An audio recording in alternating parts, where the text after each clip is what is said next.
안녕하세요. 법대로 내 맘대로 박찬계 법무사입니다. 오늘 제목은 당신도 법무사 맞네입니다. 왕년에 개장수 했다는 것 빼고 저보다 무엇이 낫냐 이것입니다. 사무실에 나왔습니다. 집에서는 시스템은 돼 있지만 컴퓨터 안 켭니다. 습관이 될 수 있고 휴식을 방해해서 그렇습니다. 나이가 들어 TV 리모컨 돌리기도 바쁜데 컴퓨터 켜는 순간 일이라는 피로감을 느껴 안 켜는 것입니다. 주말에 지인 전화나 010 찍힌 전화 올리면 부담스럽습니다. 그래도 받기는 합니다. 오늘은 일요일 2020년 7월 26일입니다. 음력으로 6월 6일입니다. 어제 지인이 내일이 음력 6월 6일이라면서 자신의 생일이라고 하더군요. 우리 아들도 6월 6일인데요 했습니다. 그러나 우리 아들 생일은 양력으로 6월 6일이라고 말하면서 약간은 멋쩍었습니다. 잠에서 깨어 핸드폰으로 유튜브를 들여다보니 요설이 있어 씻지도 않고 사무실에 나왔습니다. 토요일에 집에 없고 아들 집에 가 있는 와이프한테 전화했습니다. 하지 말라고 합니다. 업로드 자제하라 합니다. 저는 알았다 했습니다. 법무사 11기는 육사 11기라고 얘기들 합니다. 올해가 법무사 시험 26회이고 중추가 되어 있으니 그럴 수도 있다고 봅니다. 실제로 사회활동이 활발합니다. 언론에 뜨는 법무사는 11기가 주축입니다. 법무사 업계에서는 11기가 묘하게 인재들 집합이다라고 얘기도 합니다. 저는 이 업계에서 저의 이름 정도는 아는 분들이 많습니다. 법무사 협회장 선거칠 때는 후보자분들께서 구석진 저희 사무실에 찾아오시기도 합니다. 선거에 영향력을 행사할 수 있다고 생각하셔 오신다는 것이 저희의 생각입니다. 네이버 검색창에 박찬계 하면 프로필 정도는 뜹니다. 제 이력을 알 수 있으실 것입니다. 영업이 안 돼 법무사를 때려칠까 하다가 전문 법무사로 전환했다와는 다르다는 것입니다. 대사 조심합니다. 한 사람의 잘못이 전체를 구렁으로 몰아넣을 수 있으니까요. 차라리 때려 맞으면 맞지 공격하지 않는다는 것이죠. 글이 몸보다 무섭다는 것은 더 무섭게 알고 있습니다. 세상이 바뀌었는지 요상한 글도 아니고 말도 되지 않은 것으로 세상을 현혹합니다. 저는 유튜브 영상을 제작할 때 글로 준비하고 여러 번 읽어보고 생각합니다. 즉흥적으로 하지 않습니다.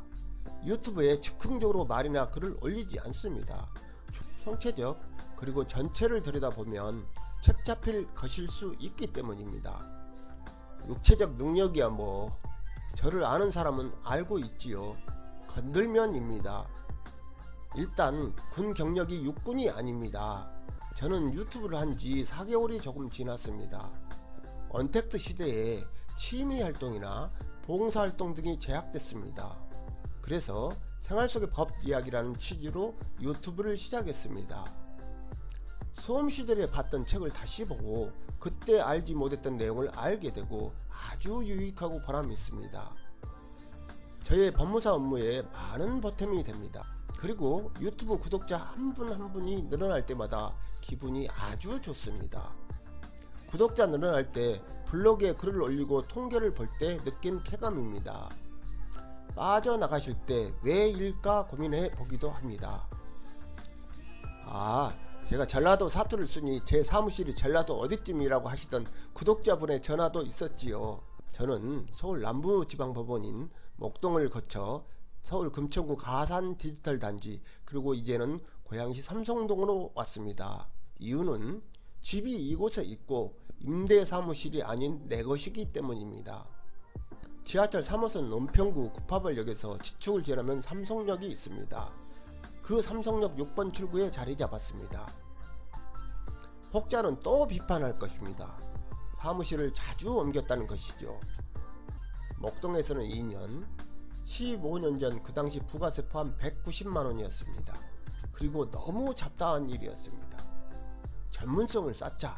그래서 가산 디지털 단지로 옮겼습니다. 앞으로는 기업 법무가 대세라고 판단해서입니다. 거기서 13년 일했습니다. 자본 법무사로 계약해서 월세는 나올 정도의 자문료 받았습니다. 직원들이 웬만한 상업 등기나 부동산 등기는 다 했고 저는 이른바 어렵고 까다로운 업무만 했습니다. 송모와 비송 그리고 등기 부분에서 복잡하고 어려운 일만 했습니다. 송모나 비송은 안 했다고요? 가산 디지털 단지에는 근무하는 사람 수가 1만 명 이상입니다. 별의별 일 다 있습니다. 그 사건을 업무 매뉴얼로 만들어 놨습니다. 지금도 그 매뉴얼을 보면서 내가 이런 일도 했구나 하면서 자부심을 느끼기도 합니다. 후배 법무사들에게 늘 강조합니다. 사건마다 매뉴얼을 만들어 놔라. 세상에 똑같은 사건은 없다라고 말입니다. 피라미드에 적힌 세상에 새로운 것은 없다는 말 믿지 말고 매뉴얼을 만들어 놔라 라고 말해줍니다. 노하우? 그거 다 경험했고 적어 놨기에 생긴 것입니다. 파트별로 책으로 만들까 생각 중이기는 합니다. 그러나 이걸 볼 독자가 몇 분 안 될 거라 생각하기에 망설이고 있습니다. 저는 책도 출간했습니다. 인쇄도 적지만 3개월마다 입금되기도 합니다. 확장성에 대해서 얘기합니다. 저는 유튜브 채널을 만들 때 쉽게 알 수 있는 생활 속의 법 이야기로 정했습니다. 저의 채널을 구독한 분은 많으리라고 판단했습니다. 저의 채널은 확장성이 있다고 봤던 것입니다. 어려운 법률 용어를 쉽게 풀어 쓰려고 하지만 저도 모르게 전문 용어를 쓰고 있습니다. 그래서 내용이 어렵다고 말씀들 하십니다. 최대한 풀어 쓰려고 합니다. 그러나 저도 현업을 하고 있고 저녁 있는 삶이 필요하기에 전문 용어를 그대로 쓸 때가 많습니다. 제가 이 유튜브를 하면서 가장 유익한 점이라고 느낀 것은 공부를 제대로 하고 있구나입니다. 저로서는 편리한 점이 법과 관련하여서는 어디에 뭐가 있고 교과서의 어느 부분을 읽어보면 된다는 것입니다. 수험 시절에서 시험을 대비하는 것과는 다른 많은 것을 유튜브가 개인 채널이기는 하지만 사적으로 이용되고 구독자를 배려하지 않고 일종의 배설 통로로 작동하는 것에 저는 반성합니다. 그럼에도 불구하고 지난 몇 번에 이어 오늘까지만 저희 채널에 지극히 개인적인 견해나 말을 올립니다. 구독자분들께서는 살짝 눈 감아 주시길 부탁드립니다. 앞으로 제 유튜브 개설의 취지에 맞게 나가겠습니다. 법무사법 제18조는 법무사가 휴업하려면 소속 지방법무사를 거쳐 대한법무사협회에 신고해야 한다. 이 경우 휴업기간은 2년을 초과할 수 없다. 제1항에 따라 휴업한 법무사가 2년이 지나도 업무를 재개하지 아니한 경우는 폐업한 것으로 본다라고 규정하고 있습니다. 제가 지금 오버하고 있네요. 7월 마지막 주 일요일입니다. 이번 한 달 수익이 어땠는지 돌아볼 때입니다. 일요일인데 핸드폰으로 입금이 뜨네요. 오늘은 여기까지입니다. 감사합니다.